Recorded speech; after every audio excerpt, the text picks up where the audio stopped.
Page number 255 255, recording number 62 62.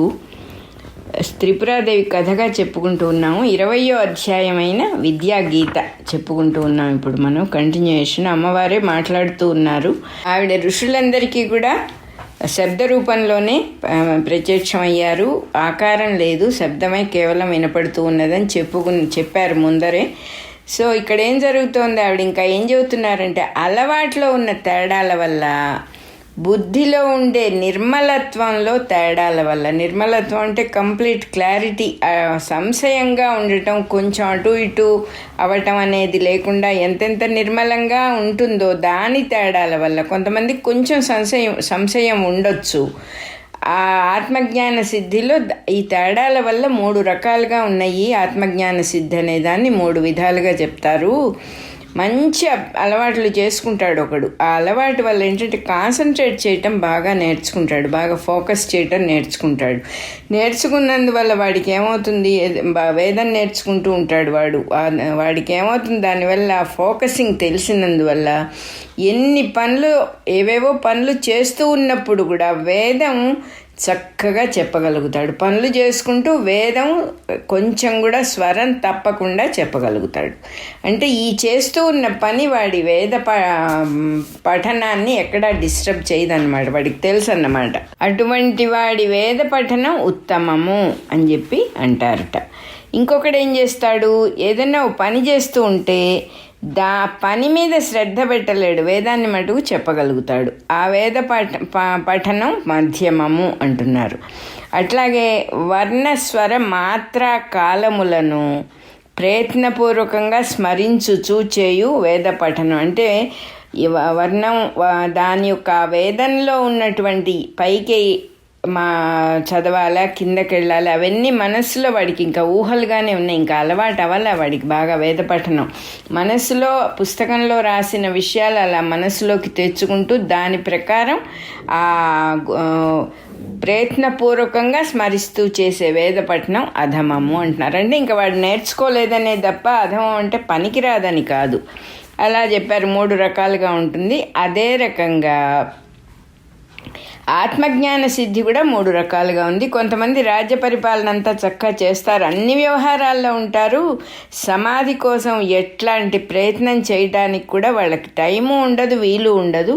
కానీ మనస్సు మటుకు ఎప్పుడు స్వరూప స్థితిలోనే ఉంటుంది అని చెప్పి చెప్తూ ఉన్నారు ఇక్కడ చాలా ఆశ్చర్యకరంగా. అది ఉత్తమ సిద్ధి.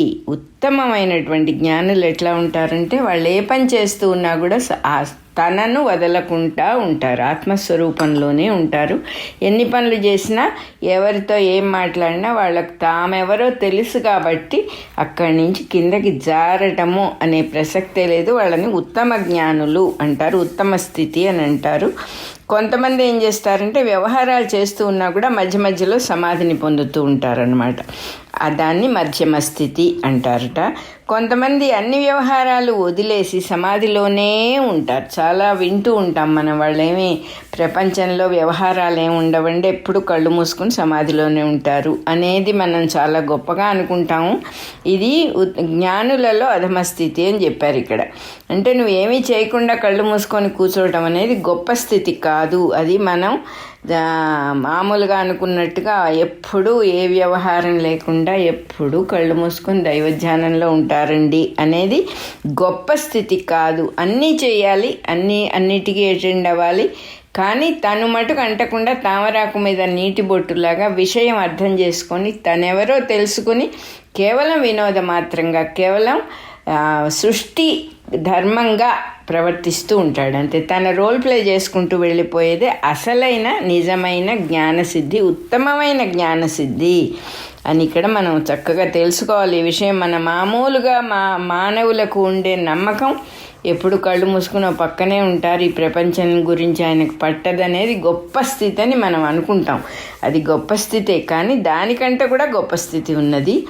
ఉత్తమమైనదే జ్ఞానసిద్ధికి పరాకాష్ట అని అంటూ ఉన్నారు. అట్లాగే ఇంకా చెప్తూ ఉన్నారు అమ్మవారు. ఏం చెబుతూ ఉన్నారంటే, కళలో కూడా మనస్సు శుద్ధంగా ఉంటుందిట. కొంతమంది ఆ జ్ఞానులకు, ఉత్తమ జ్ఞానులకి, అంటే కళలో కూడా విచారణ చేసే సమయంలో ఎట్లా ఆ శుద్ధ చైతన్య స్వరూపంగా ఉంటుందో, ఏ రకమైన వాసనల యొక్క ఏ ప్రకోపాలు, ఏ ఇంటర్ఫియరెన్సెస్ లేకుండా ఎంత శుద్ధంగా ఉంటుందో కళలో కూడా అట్లా ఉంటుందిట. అటువంటి సిద్ధి అనేది పరమ ఉత్తమము అని చెప్పేశారు ఇక్కడ. శుద్ధ చిన్మాత్రంగా ఉంటుంది. ఎప్పుడు కళ వచ్చిన కళలో కూడా అలాగే ఉంటుంది, బయటకు వచ్చాక కూడా అలాగే ఉంటుంది, వ్యవహారంలో కూడా అలాగే ఉంటుంది. అక్కడి నుంచి జారని సహజ స్థితి అన్నమాట.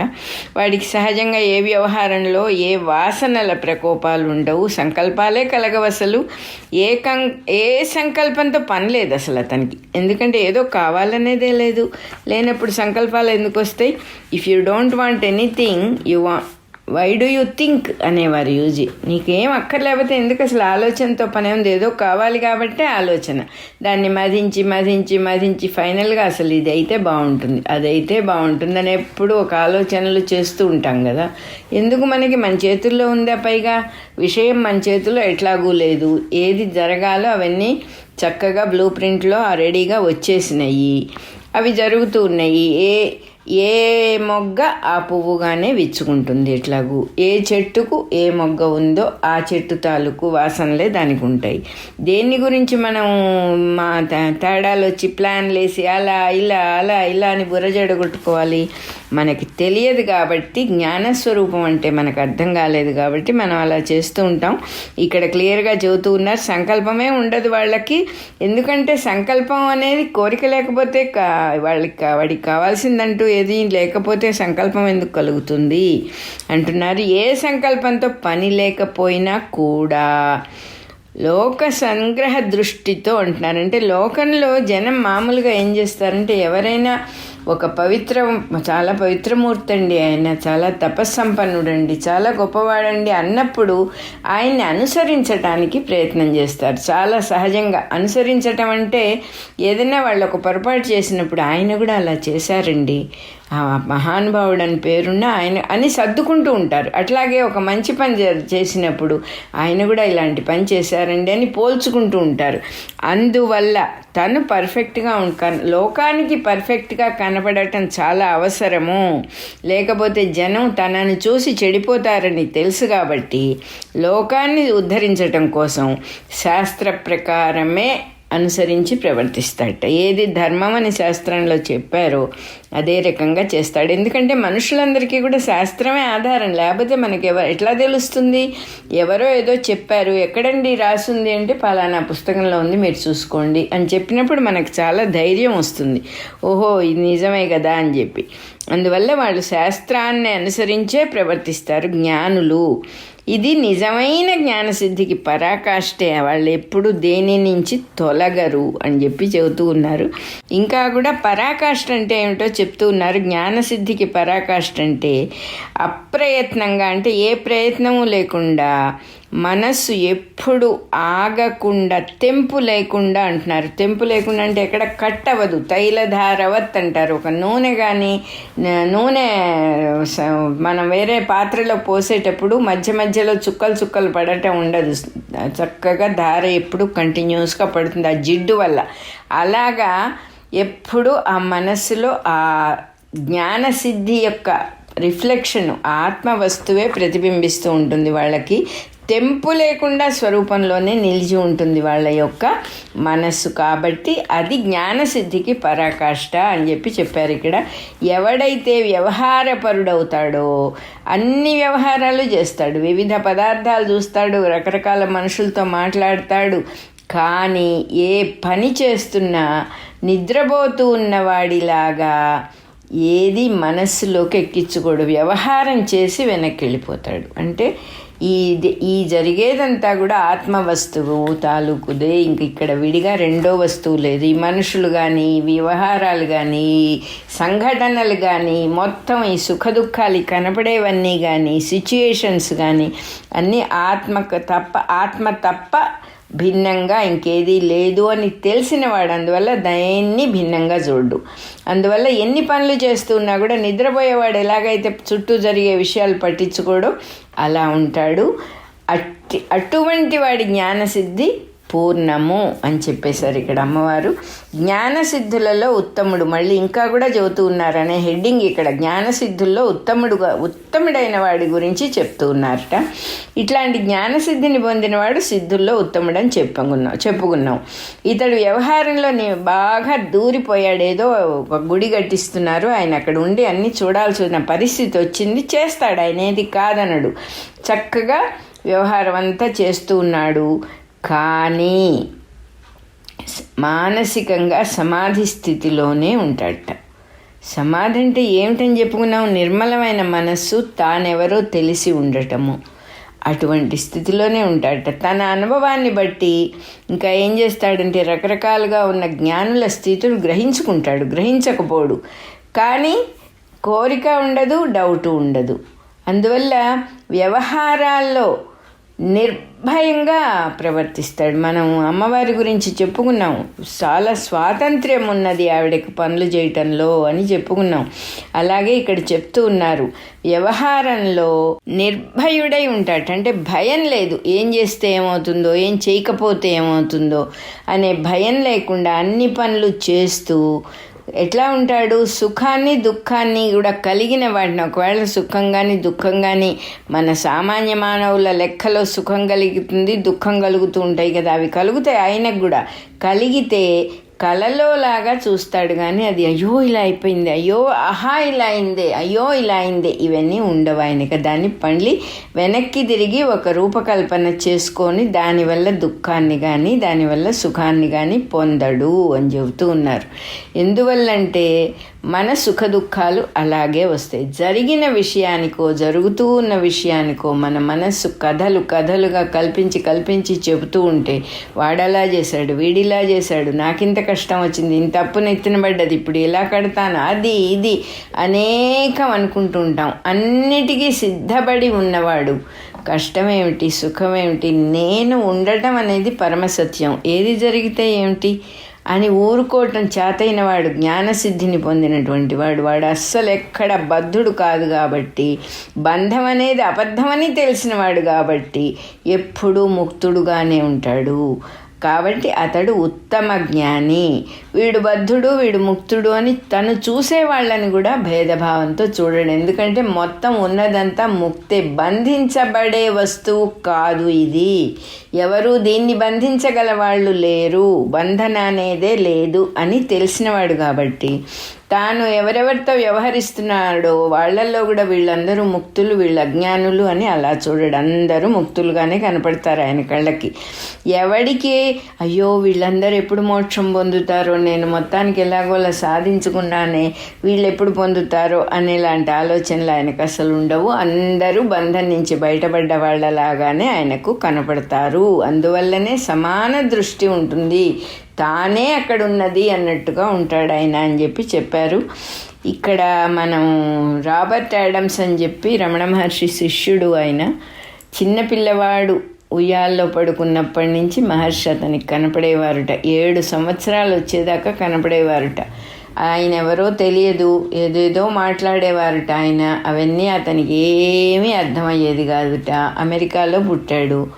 తర్వాత నెమ్మదిగా కొంచెం పెద్దవాడై స్కూల్కి వెళ్ళటం మొదలుపెట్టి ఏదో పుస్తకాల షాపులో రమణ మహర్షి పుస్తకం చూడటం, ఆ పుస్తకం మీద ఆయన బొమ్మ చూసి అప్పుడు వెంట్రుకలన్నీ నిక్కబొడిచినట్ట. ఈయనే కదా నాకు చిన్నప్పటి నుంచి కనబడుతున్నాడు అని 14 వచ్చేటప్పటికి రియలైజ్ అయిపోయాడు ఆయన.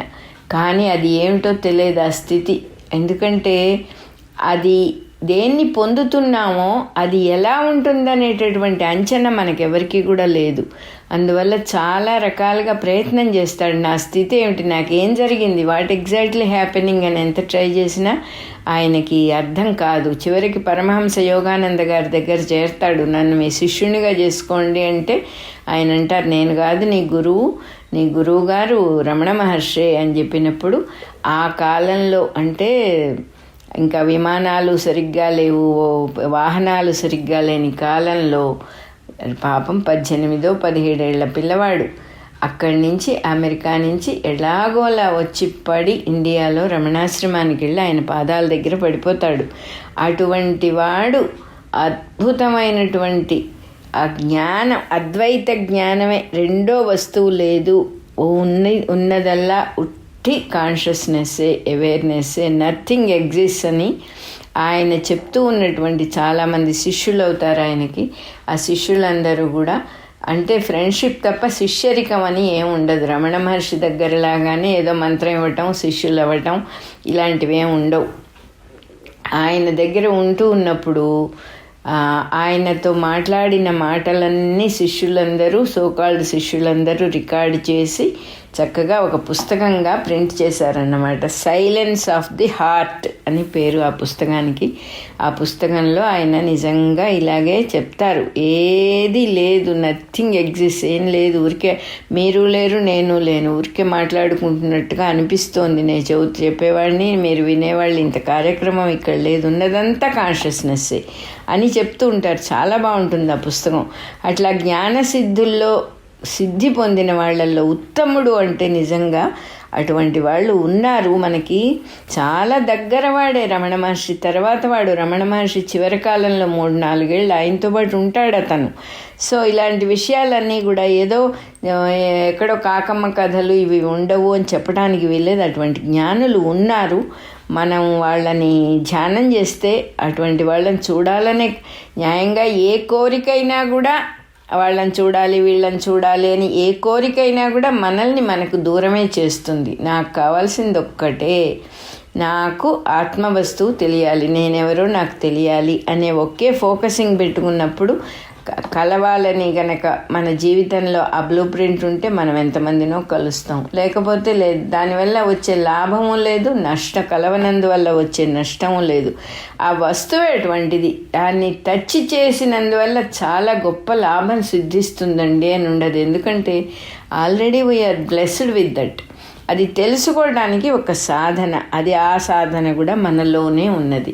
ఎలాగైతే పువ్వు విచ్చుకోవడానికి బయట నుంచి మనం ఎవ్వరం సహాయం చేయలేమో, ఆ పువ్వు లోపలే ఉంది ఆ జ్ఞానం. అలాగే మనకు కూడా ఆత్మజ్ఞాన సిద్ధికి అవసరమైనటువంటి చక్కని ఫ్లవరింగ్ లోపల నుంచే వస్తుంది. కాబట్టి ఏదో ఎవరినో కలవలేదు, అది చేస్తే బాగుండేది, ఇది చేస్తే బాగుండేది, ఈ గురువుగారు సరిగ్గా లేరు, ఇంకో గురువుగారు అయితే బాగా చెబుతారు, మనకేం కావాలి అనేటటువంటి ఫోకసింగ్ మీద మొత్తం డిపెండ్ అయ్యింది. అసలు ఎగ్జాక్ట్లీ వాట్ ఐ వాంట్, నాకు నా పిల్లల పెళ్ళిళ్ళు కావాలి, నాకు నా మంచి ఉద్యోగం కావాలి. ఓకే, అట్లాంటి వాళ్ళు యూజీ గారు చెప్పినట్టు మార్కెట్లో చాలామంది గురువులు ఉన్నారు. అట్లాంటి వాళ్ళు చక్కగా వెళ్ళొచ్చు, మనకేం కావాలో చెప్పి వాళ్ళకి ఏదో కానుకలు సమర్పించుకొని అవన్నీ కూడా మనం పొందుతున్నామా లేవా అని చూసుకునేటటువంటి ధైర్యం మనకు ఉండదు. ఆయన్ని ఆశ్రయించాం కదా, వారిస్తారు అనుకుంటూ చూసుకుంటూ ఉంటాము. అది వేరే విషయం. అలా కాకుండా నాకు కావాల్సింది ఆత్మజ్ఞానం ఒక్కటి, ఇంకేమీ వద్దు, ఇంకా ఏమీ అక్కర్లేదు, కావలసినది ఒక్కటే, మోక్షద్వారం ఒక్కటి తెరిచిపెట్టిన ఆయన మిగతావన్నీ తీసేయమని భగవంతుడిని ప్రార్థించినప్పుడు అదే జరుగుతుంది చక్కగా. సో ఇక్కడ చెబుతూ ఉన్నాడు, ఉత్తమ జ్ఞానికి అసలు అజ్ఞానం కనపడదు. ఉన్నదంతా ఒకే వస్తువైనప్పుడు ఇది వీళ్ళు జ్ఞానులు కాదు అని మనలాగా ఆయన ఎందుకు లెక్కలేస్తారు, వేయరన్నమాట. అది చెప్తూ ఉన్నారు. చెప్పి అమ్మవారు ఇంకా చెప్పారు, ఋషులారా మీరు అడిగినవన్నీ చెప్పాను నేను క్రమంగా, ఒక్కొక్కటే అన్నీ స్పష్టంగా చెప్పాను. దీన్ని తెలుసుకున్నవాడు ఇంకా భ్రాంతిని పొందడు. మీరు ఈ విషయం తెలుసుకున్నారు కదా, మీరు ఇంకా భ్రాంతిని పొందరు అని చెప్పి ఆవిడ వెళ్ళిపోయిందనమాట. ఇంకా మాటలు ఏం వినపడలేదు. అంటే అమ్మవారు పరావిద్యా స్వరూపిణి అయిన త్రిపురాదేవి విరమించెను అన్నారంటే ఇంకా ఆ మాటలు వినపట్టలేదు కాబట్టి ఆ తల్లి వెళ్ళిపోయింది. ఎందుకు, శబ్దరూపంలోనే వచ్చింది ఆవిడ అని ఋషులు అర్థం చేసుకున్నారు. సందేహాలన్నీ కూడా పోయినాయి వాళ్ళకి. ఇంతకు ముందు ఉన్నటువంటి ఎవరు గొప్ప ఎవరు తక్కువ అలాంటి సిల్లీ క్వశ్చన్స్ అన్నీ పోయినాయి. అప్పుడు బ్రహ్మ విష్ణు మహేశ్వర్లకు నమస్కారం చేసుకొని వెళ్ళిపోయారు ఎక్కడి వాళ్ళు అక్కడ. భార్గవ, దత్తాత్రేయుల వారు ఇంకా చెప్తూ ఉన్నారు, భార్గవ నీకు విద్యా గీత చెప్పాను, ఇది పాప నాశినిది. ఎక్కడైనా ఏ మలినమైన మనసులో కొంచెం ఉంటే ఇంకా ఆత్మజ్ఞానం కలగకుండా మలినం ఉంటే దాన్ని కూడా క్లీన్ చేసేస్తుంది. దీన్ని చక్కగా విని ఇందులో ఉన్న అర్థాన్ని జాగ్రత్తగా విచారించు. ఒకసారి విన్నా కదా అని వదిలేయమాక, మళ్ళీ మననం చేసుకో. ఇది సాక్షాత్తు నీకు ఆత్మ సామ్రాజ్యాన్ని తెచ్చి చేతికిస్తుంది అని చెప్పేశారు. అంతే. ఆత్మ సామ్రాజ్యమున సంగును అన్నారు. శ్రీ పరావిద్య చేతనే సాక్షాత్తుగా ఇది నిరూపించబడింది. అమ్మవారే విద్యారూపిణియే సాక్షాత్తు విద్యాగీత అని చెప్పి పేరుతో చక్కగా మనకి చెప్పారు. పరావిద్య చేత నిరూపించబడింది ఉత్తమమైన గీత ఇది. దీన్ని ప్రతిరోజు గనక పఠిస్తే ప్రీతి నొంది పరాదేవి స్వయంగా వాళ్ళకి జ్ఞానాన్ని ఇస్తుంది. అంటే వాడి శ్రద్ధ చూసి ఆ తల్లి వాడికి స్వయంగా జ్ఞానం ఇస్తుంది. అంటే మనకి ఇది అలవాటు. ఏది అలవాటు అంటే ఒక మంచి పని బాగా చేసినప్పుడు మన పెద్దవాళ్ళు మన గురువుగారు మెచ్చుకొని భుజం తట్టి భేష్ అని చెప్పి నువ్వు ఇంక ఇవాళ నుంచి ఈ పని చేయరా, ఈ పిచ్చి పనులు వద్దు ఇంకా అని వేరే పని ఏదో హయ్యర్ స్టేటస్ ఇవ్వటం అనేది మనకు అలవాటు. కాబట్టి ఇక్కడ కూడా ఆ దృష్టితో చెప్తూ ఉన్నారు. కానీ ఏం జరుగుతుందంటే రోజు చదువుతూ ఉన్నందువల్ల ఆ పరాదేవితో కనెక్షన్ గట్టిపడ్డప్పుడు చక్కగా పరాదేవి ప్రీతిని ఉంది అని చెప్పుకుంటాం. అక్కడ వాళ్ళ జ్ఞానం సంపూర్ణమవుతుంది. న్యాచురల్గా నీళ్లు పడిన కొద్దీ శుద్ధమైనట్టుగా చక్కగా రోజు చదువుతూ ఉన్న వాళ్ళకి జ్ఞానం శుద్ధమైపోతుంది, చక్కని జ్ఞానం కలుగుతుంది. సంసార సాగరంలో మునిగిపోయే వాళ్ళందరికీ కూడా ఆ తల్లిని తలుచుకోవటం అనేది, రోజు విద్యాగీతని పఠించడం అనేది, వినటం అనేది నౌక అయి తరింపజేస్తుంది. తరించటం అంటే ఒడ్డు దాకా తీసుకెళ్తుంది. సముద్రంలో నుంచి ఆ అమ్మవారు అనేటటువంటి నౌక మనల్ని ఎక్కించుకొని చక్కగా అవతల ఒడ్డుకు చేరుస్తుంది, తరిస్తామన్నమాట. అది చెప్తూ ఉన్నారు. ఇది జ్ఞానఖండంలో విద్యాగీత అన్న 20వ అధ్యాయం సంపూర్ణము అని చెప్పారు. నెక్స్ట్ బాలప్రియ ఆథర్స్ వ్యూ పాయింట్ అన్నమాట. విద్యాగీతలో గ్రంథం తాత్పర్యం అంతా బాగా సంగ్రహంగా నిరూపించారు. మొత్తం ఈ గ్రంథంలో ఏముందో అదంతా కూడా జిస్ట్గా చెప్పేశారు చక్కగా. ఒక విషయం గ్రహించాలంటే, విద్యని తెలుసుకోవాలంటే శ్రద్ధ ఎంతో ముఖ్యమని, అది ఊరికే వినటమే కాకుండా చెప్పేవాళ్ళ మీద కూడా కొంత ఆధారపడి ఉంటుంది. ఎందుకంటే బ్రహ్మదేవుడిని అడిగితే బ్రహ్మదేవుడు, ఈశ్వరుడిని అడిగితే ఈశ్వరుడు, విద్యా రూపిణి అయిన ఆ తల్లినే అడుగుదాం అనటం. అంటే చెప్పేవాళ్ళు చాలా గొప్పవాళ్ళు అయినప్పుడు వినేవాళ్ళు శ్రద్ధగా వింటారు. తర్వాత వీళ్ళల్లో ఉన్న మాలిన్యం తొలగిపోవటానికి కూడా వాళ్ళ సన్నిధి కారణమవుతుంది. అమ్మవారు రాగానే న్యాయంగా వీళ్ళు ఏమడుగుదాం అనుకున్నారు, అంతకుముందు అదంతా మర్చిపోయారు. వేరే ప్రశ్నలు వేశారు. ఆ ప్రశ్నలన్నీ కూడా జ్ఞానానికి సంబంధించినవే, మంచి ప్రశ్నలు వేశారు. ఆ లోపల వాళ్ళకు ఉన్నటువంటి ఆ కోరిక ఏదైతే ఉందో, జ్ఞానం కావాలి, ఆత్మని పొందాలి అనేటటువంటి ఆత్మవిచారణ చేయాలనే కోరిక ఎట్లా ఉందో అట్లాగే అమ్మవారు వాళ్ళ లోపల నుంచి ఆ ప్రశ్నలన్నీ పుట్టించి సమాధానాలు చెప్పినందువల్ల లోపల ఎక్కడా కూడా డౌట్స్, సంశయములు అనేవి లేకుండా అయిపోయినాయి వాళ్ళకి. అందువల్ల చెప్పేవాడు కూడా ఇంపార్టెంట్ ఇక్కడ అని చెప్పి చెప్తూ ఉన్నారు ఆధరు. ఇంకా ఏం చెబుతున్నారు, ఈ దత్తాత్రేయుడు ఎన్నో కథలతో రకరకాలుగా నిరూపించి చెప్పినా కూడా ఇంచుమించుగా ఉపదేశాన్ని ముగిస్తూ ఉన్నారు. ఆయన కూడా దేవలోకంలో మహర్షులకు, త్రిమూర్తులకు సాక్షాత్తు చిద్రూపిణి అయిన త్రిపురాదేవి బోధించిన తత్వసారం అంతా కూడా పరశురాముడికి అందించాడు కదా దత్తాత్రేయుల వారు. గొప్ప తపస్సులు చేసిన వాళ్ళే న్యాయంగా బ్రహ్మసభకు వెళ్ళగలుగుతారు. మామూలు మానవులు వెళ్ళలేరు, చెప్పుకున్నాం మనం కూడా. అట్లా చేరిన మహర్షులందరి సమక్షంలో జ్ఞానుల్లో ఉత్తములు ఎవరు అనే విషయంలో వాదాలు, ఆర్గ్యుమెంట్స్ జరగటం, ఒకళ్ళ నిర్ణయాన్ని ఇంకొకళ్ళు ఒప్పుకోకపోవటం, అందువల్ల అందరూ కలిసి బ్రహ్మదేవుల వారిని అడగటం కూడా ఎట్లా అడిగారు, మాకు ఈ విషయం తెలియదు, మా యందు దయ ఉంచి బోధించండి అని అడగల.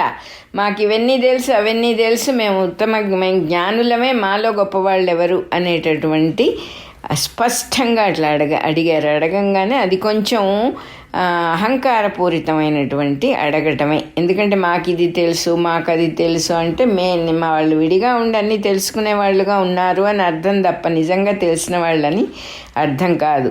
బ్రహ్మదేవుడు ఎవరికి వాళ్ళు వాళ్ళ వాదాన్ని బ్రహ్మదేవుడు సమర్థించాలి అనే దృష్టితో మాట్లాడుతూ ఉన్నారు. అంతేకాదు వాళ్ళ దృష్టిలో బ్రహ్మదేవుడు ఏంటంటే ఆయన తపస్సు చేసి వచ్చాడు ఈ స్థితికి, ఈ లోకానికి, బ్రహ్మలోకానికి ఆధిపత్యం గట్టిగా తపస్సు చేసిన వాళ్ళకి ఎవరికైనా వస్తుంది అన్నట్టుగా వాళ్ళు ప్రవర్తిస్తున్నారు అని చెప్పి అంటూ ఉన్నారు ఇక్కడ ఆథరు. తనకన్నా కొంచెం ఎక్కువగా చేశాడు తపస్సు ఆయన అన్నట్టుగా ఉన్నారట వాళ్ళు. అందువల్ల వాళ్ళ దృష్టి ఎట్లా ఉంది, వాళ్ళు అనుకున్నది ఆయన చెప్తే ఓకే, లేకపోతే ఓకే కాదు అన్నట్టుగా ఉంది. ఆ విషయం ఆయనకు అర్థమైంది, ఈశ్వరుడికి కూడా అర్థమైంది. విష్ణువు విషయంలో, ఈశ్వరుడి విషయంలో కూడా వాళ్ళ అభిప్రాయం ఇట్లాగే ఉంది. ఇది గమనించే ఈశ్వరుడు విద్యారూపిణినే ప్రార్థించమని చెప్పటం. ఆ సర్వలోకేశ్వరి సర్వాత్మిక అంటే ఆవిడ చెప్తే ఇంకా దానికి ఎదురు లేదు. ఆ మాటను కాదనగలిగిన వాళ్ళు ఎవ్వరూ లేరు కాబట్టి, ఆవిడ చెబితే వాళ్ళు ఒప్పుకుంటారు కాబట్టి ఆవిడ్ని పిలవమని చెప్పి ప్రోత్సాహం చేశారు వాళ్ళు. శివుడు కూడా అలా ప్రోత్సహించాడు, పరమేశ్వరుడు కూడా అని చెప్పారు. అందరూ అందుకు ఒప్పుకోవడం, చక్కగా విద్యారూపిణిని ధ్యానం చేయటం. ఆవిడ సర్వవ్యాపకమై ఏకముఖమై ఉన్న ఆత్మ అని ఎలా వస్తుంది? అమ్మవారు సర్వత్రా ఉన్న తల్లి, ఇక్కడ ఉన్నది అక్కడ లేదు అనే పాయింట్ లేకుండా ఆకాశంలాగా ఆకాశస్వరూపిణి అయి సర్వత్రా వ్యాపించి ఉన్న తల్లిని ఒక చోట మనం పిలిస్తే ఎలా వస్తుంది ఆవిడ? అది చెప్తూ ఉన్నారు. అందరి సంకల్పము ఏకముఖమైంది. ఋషులంటే బాగా ఫోకస్ చేయడం చేతైన వాళ్ళు అందరూ ఆవిడ్ని ఎప్పుడైతే పిలిచారో అదంతా ఒక కాన్సన్ట్రేట్ అయ్యి ఒక్క చోట చక్కగా అది ఆత్మ అనే మహాసముద్రంలో ఒకే ఒక తరంగంలాగా సంకల్పం లేచింది. ఆ తల్లి రావాలి అనే సంకల్పం వాళ్ళల్లో ఉన్నటువంటి, వాళ్ళు కోరుతూ ఉన్నటువంటి కోరిక రూపంలో చక్కగా లేచింది పైకి. ఆకాశం మొట్టమొదట పుట్టిందిట. మనకి సృష్టిలో మొదట ఏం పుట్టిందంటే ఆకాశం. ఎందుకంటే ఖాళీ ఉంటే కదా, ఖాళీ ఏదైనా ఒక వస్తువు చేయటానికి పెట్టడానికి ముందర ఏర్పడింది ఆకాశం. ఆకాశం యొక్క గుణం ఏమిటి? శబ్దం. వేదాలు, శాస్త్రాలు మొదలైనవన్నీ కూడా, విజ్ఞానం అంతా కూడా శబ్దంలోనే ఉన్నది. నాదస్వరూపము అని చెప్పుకున్నాం ఇదివరకు. ఆ శబ్దంలోనే సమస్తమైనటువంటి వేదశాస్త్ర విజ్ఞానం, ఉపనిషద్ విజ్ఞానం అంతా కూడా ఉంది అని చెప్పి మళ్ళీ ఇక్కడ రీకన్ఫర్మ్ చేస్తున్నారు. కాబట్టి ఆత్మ సర్వజ్ఞం అంటారు. దాని నుంచి పుట్టిన ఆకాశం యొక్క గుణమైన శబ్దం, దాంట్లోంచి వస్తూ ఉన్నటువంటి వేదాలు సర్వజ్ఞ కల్పములు అంటే వేదంతో సమానమైనవి అంటున్నారు. కానీ వేదమే అని చెప్పటల్లా, కొంచెం తక్కువ అన్నమాట. అలా చెప్తూ ఉన్నారు. అందువల్లనే ఇంకా మహర్షుల ప్రార్థనా రూపమైన సంకల్పాన్ని బట్టి మహర్షులందరూ అమ్మా నువ్వు రావాలి అయినా మాకు సందేహాలు తీర్చాలని కోరుకుంటే ఆ తరంగంలాగా ఒక సంకల్పం పుట్టి ఆవిడ శబ్ద రూపంతో ప్రత్యక్షమయ్యారు. ఇక్కడ ఏం చెప్తూ ఉన్నారు మనకి?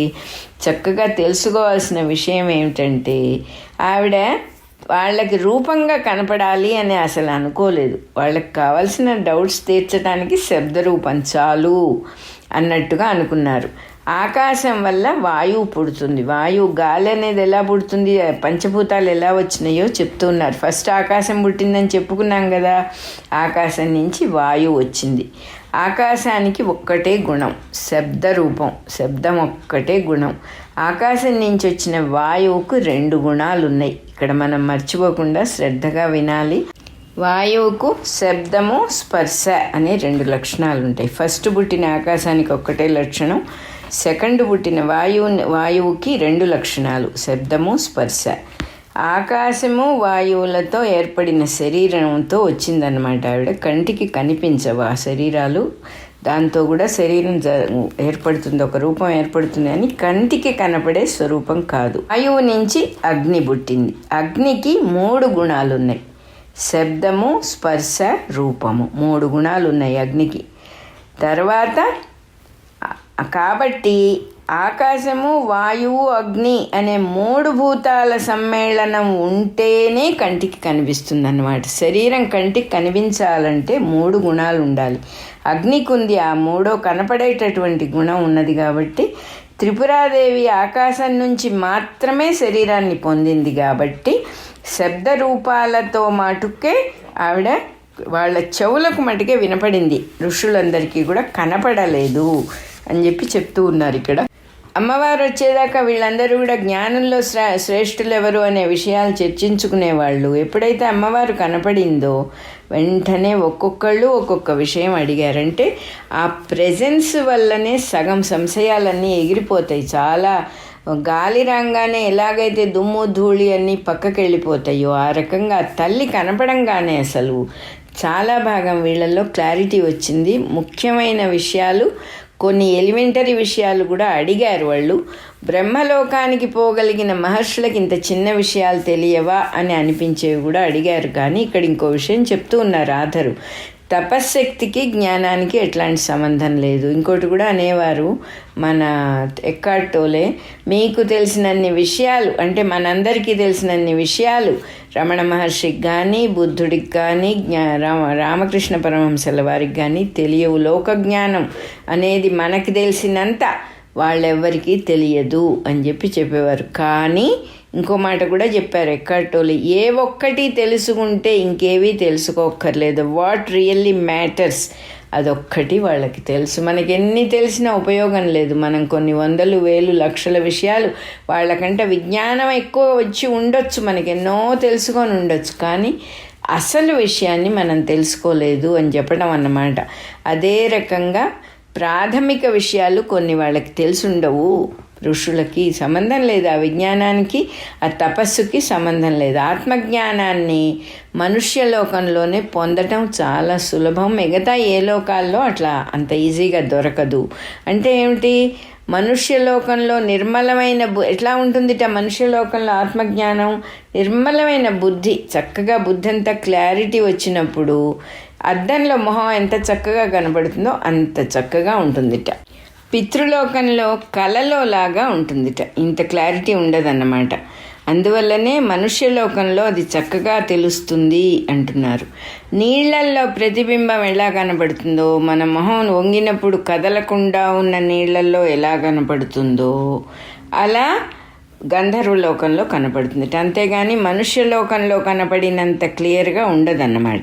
బ్రహ్మలోకంలో పోనీ ఇంకేమన్నా గొప్పగా ఉంటుందా అంటే వెలుగు నీడ ఎలా భేదంగా ఉంటాయో అలా ఉంటుందిట. అంతేగాని క్లారిటీగా క్లియర్గా మనుషులకి తెలిసినంత తేలికగా చక్కగా క్లియర్గా ఆత్మవస్తువు అనేది మిగతా లోకాల్లోకి వెళ్ళిన వాళ్ళకి సమంగా తెలియదు అని చెప్తున్నారు. అంటే ఒక ఇమాజినరీగా ఉంటుంది, కలలోలాగా కొంతమందికి, నీడలాగా కొంతమందికి. అందువల్ల బ్రహ్మలోకానికి వెళ్ళినా కూడా మళ్ళీ వాళ్ళు అక్కడ ఎన్ని తపస్సులు చేసి బ్రహ్మలోకానికి వెళ్ళినా వాళ్ళు మళ్ళీ అక్కడ సాధన చేసి వెళ్ళవలసిందే అని చెప్తూ ఉన్నారు. కఠోపనిషత్తులో చెప్పారట ఈ విషయాలన్నీ కూడా. మనుష్యలోకంలో చాలా క్లియర్గా ఉంటుంది, మిగతా లోకాల్లో అలా ఉండదు అనే విషయం వివరంగా చెప్పారట 5-6 శ్లోకాల్లో కఠోపనిషత్తులో.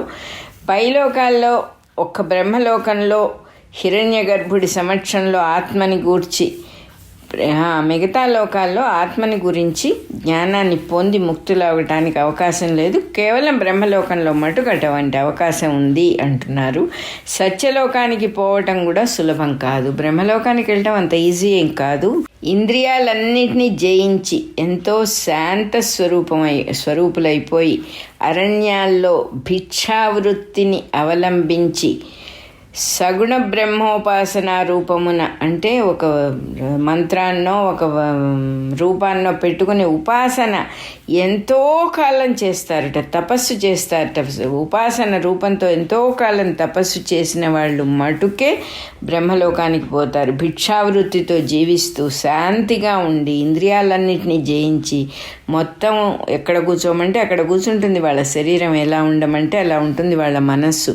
అట్లా చేసిన సాధన తపస్సు చేసి ఎంతో కాలం చేసినప్పుడు మటుకే ఆ సత్యలోకానికి, ఆ బ్రహ్మలోకానికి పోగలుగుతారు అని ముండకోపనిషత్తులో 2వ ఖండంలో 11వ శ్లోకంలో చెప్పారట. అంత కష్టపడి బ్రహ్మలోకానికి పోయినా కూడా అక్కడ కూడా ఆత్మవిచారణ మళ్ళీ చేసి వాళ్ళు జ్ఞానాన్ని పొందాల్సి వస్తుంది. ఆ జ్ఞానం కూడా వాళ్ళు ఎప్పుడు ముక్తి కలుగుతుందిట వాళ్ళకి, బ్రహ్మదేవుడి పరిపాలన అంతా ముగించి ఆయన ముక్తి పొందేటప్పుడు ఆ సమయంలో వీళ్ళు కూడా ముక్తి పొందుతారు అని చెప్పారుట ముండకోపనిషత్తులో. సో 62 అనే మన రికార్డింగ్ నెంబర్ కూడా అయిపోయింది.